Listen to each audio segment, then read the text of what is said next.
হয় আজি মই উপস্থিত হৈছোহি চৰাইদেউ জিলাৰ সোণাৰী। আজি যিডোখৰ জেগাত আমি উপস্থিত হৈছোহি এইডোখৰ হৈছে গীতিকবি পাৰ্বতী প্ৰসাদ বৰুৱাৰ সমাধিস্থল।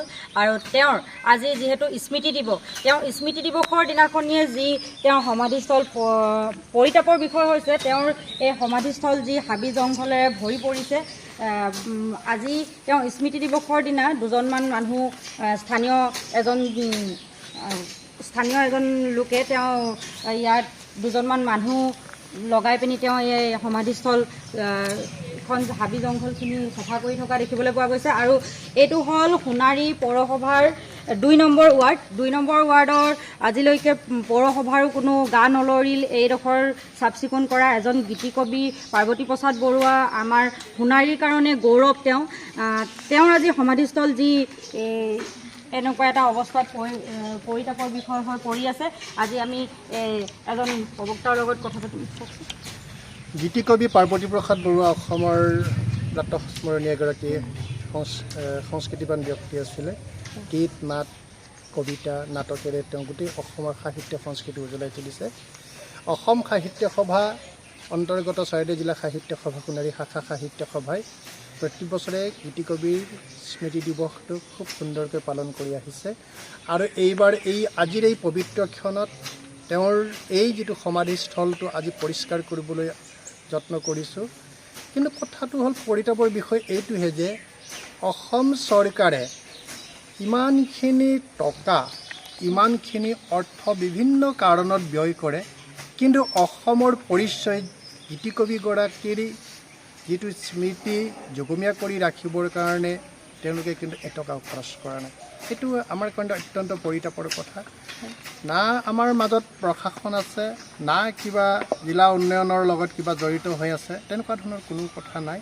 এতিয়া ৰাস্তাটো দেখিলে আমি যিটো প্ৰৱেশ স্থান ইমান হাবি জংঘলেৰে ভৰা, তেওঁৰ সমাধিস্থলটো হাবি জংঘলেৰে ভৰা। আজি চৰাইদেউ জিলা সাহিত্য সভাৰ সোণাৰী শাখা সাহিত্য সভাই এই পবিত্ৰ ক্ষণত দুজনমান মানুহ আনি পৰিষ্কাৰ কৰিবলৈ যত্ন কৰিছে।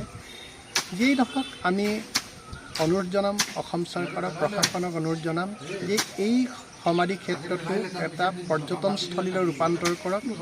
অসম দৰ্শনৰ যোগেদি বা অসম মালাৰ যোগেদি তাত অন্তৰ্ভুক্ত কৰি এই সমাধিস্থলীটো পৰ্যটনস্থলীলৈ ৰূপান্তৰ কৰিব পাৰি নেকি, তাৰ কাৰণে আমি চৰকাৰৰ প্ৰতি আহ্বান জনাইছোঁ। আমাৰ ৰাজনৈতিক ব্যক্তিসকলক আহ্বান জনাইছোঁ, অনুষ্ঠান প্ৰতিষ্ঠানক আমি আহ্বান জনাইছোঁ যে গীতিকবিক আমি জীয়াই ৰাখিব লাগিব। গীতিকবিৰ গীতবিলাক যদি হেৰাই যায় অসমীয়া সংস্কৃতিৰ কিন্তু সাংঘাতিক ধৰণৰ ক্ষতি হ'ব। মই আশা কৰিছোঁ আজিৰ এই পবিত্ৰ ক্ষণত গীতিকবিগৰাকীলৈ মোৰ গভীৰ শ্ৰদ্ধাঞ্জলি জনাইছোঁ। অসম সাহিত্য সভাৰ তৰফৰ পৰা শ্ৰদ্ধাঞ্জলি জনাইছোঁ। সোণাৰী শাখা চৰাইদেউ জিলা সাহিত্য সভাৰ তৰফৰ পৰা শ্ৰদ্ধাঞ্জলি জনাইছোঁ।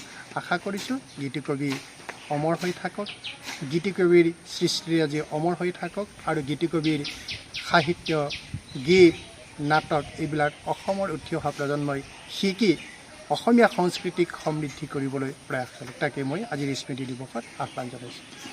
হয়, আচলতে এতিয়া কেমেৰা পাৰ্চনে দেখাব যিটো মূল পথ, সোমাই অহা যিটো মূল পথ, সেই মূল পথটো ঘাঁহ বন ভৰি পৰিছে। আৰু এই পথটোৱেদি সোমাই অহাৰ কোনো সুব্যৱস্থা কৰা নাই আচলতে পৌৰসভাৰ যিহেতু এলেকা ২ নম্বৰ ৱাৰ্ড। এইটো ২ নম্বৰ ৱাৰ্ডৰ আজি একো এটা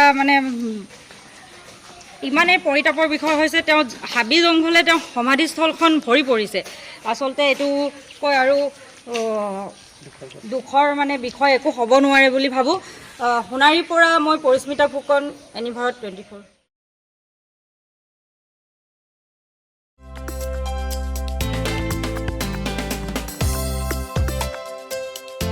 আপোনাৰ ঘৰখন আৰু অফিচ চালে চকুৰোৱাকৈ সজাওক। আজি আহক সকলো ধৰণৰ অত্যাধুনিক ফাৰ্নিচাৰৰ বাবে চিটি ফাৰ্নিচাৰ 6 মাইল গুৱাহাটী।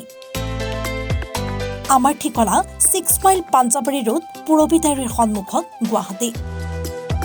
আমাৰ যোগাযোগ নম্বৰ 9435013969।